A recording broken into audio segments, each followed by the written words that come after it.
આજે મારે 1955થી 1985માં જન્મેલા માટે થોડીક યાદગાર વાતો કરવી છે. કેવી વાતો? તો કે આપણે ક્યારેય રમતી વખતે કે સાયકલ ફેરવતી વખતે કોઈ દિવસ હેલ્મેટ નથી પહેરવું પડ્યું. શાળાએથી આવ્યા પછી ક્યારેય ટ્યુશન ક્લાસમાં નથી જવું પડ્યું. પરંતુ આજે તમારા પુત્ર કે પૌત્રીને સ્કૂલ તથા ટ્યુશનમાં મૂકવા લેવા જવાની જવાબદારી તમારા ઉપર હશે. શાળાએથી આવ્યા પછી દિવસ આથમ્યા સુધી આપણે શેરીમાં રમતા, પણ ક્યારેય પોતાની રૂમ બંધ કરી અને ટીવી જોવા નથી બેઠા.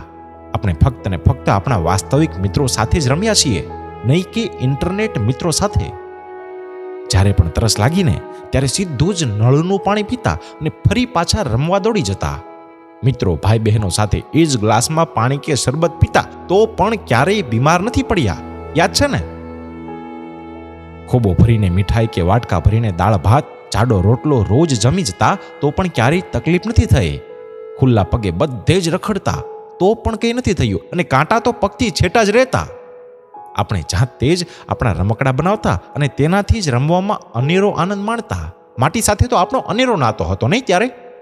આપણા માતા પિતા માલદાર ન હતા, પણ તેઓ પૈસા કે સંપત્તિ માટે નથી દોડ્યા, પણ આપણને સાચો પ્રેમ આપ્યો, નહીં કે નિર્જીવ દુન્યવી પદાર્થનો. આપણા પાસે ત્યારે cellphone, TV, DVD, computer, internet ન હતા. થોડાક લોકો પાસે આમ સાયકલ કે રેડિયો હતા, તેમાંથી જ અદ્ભુત મનોરંજન મેળવતા ત્યારે. અને હા, આપણા મિત્રોના ઘેર ગમે ત્યારે પહોંચી જતા અને સાથે જમતા પણ. ક્યારેય તેમના ઘરે જવા માટે ફોન કરીને પૂછવું નથી પડ્યું. મામા, ફઈ, માસીના સંતાનો સાથે વેકેશનમાં આમ ખૂબ જ મજા આવતી ત્યારે. અને સંબંધીઓ ખૂબ જ નજીક હતા ને, તેથી આપણા દિલ ખુશ હતા. અને તેથી જ ક્યારેય લાઈફ ઇન્સ્યોરન્સની જરૂર જ નથી પડી. તે સમયમાં આપણે બ્લેક એન્ડ વ્હાઇટ ફોટામાં હતા, પણ આજે તેમાં પણ રંગબેરંગી સ્મૃતિઓ જોઈ શકીએ છીએ. આજે આપણે એટલા એકલા પડી ગયા છે ને કે હવે તો સેલ્ફી લેવી પડે છે.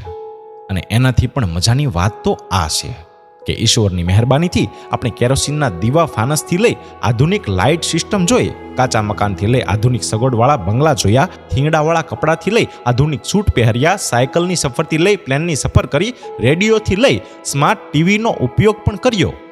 અને આપણે વિશિષ્ટ અને એકબીજાને સમજતી પેઢી હતા, કારણ કે આ છેલ્લી પેઢી હતી જે માતા પિતાનું સંભાળ રાખતા. અને સૌથી પહેલી પેઢી પણ છીએ જેમણે દીકરા દીકરી વહુનું સાંભળવું પડે છે અને પ્લીઝ અને સોરી વારંવાર કહેવું પડે છે. અને માટે જ અત્યારે આખી દુનિયામાં ક્યાં શું મળશે તે બતાવવા માટે ગૂગલ નામનો બાપ છે અને એલેક્સા નામની માં પણ છે. પણ આ બધામાં એક હિતેચ્છુ મિત્ર ખોવાઈ ગયો ને તો માણસ સાવ એકલો થઈ ગયો છે.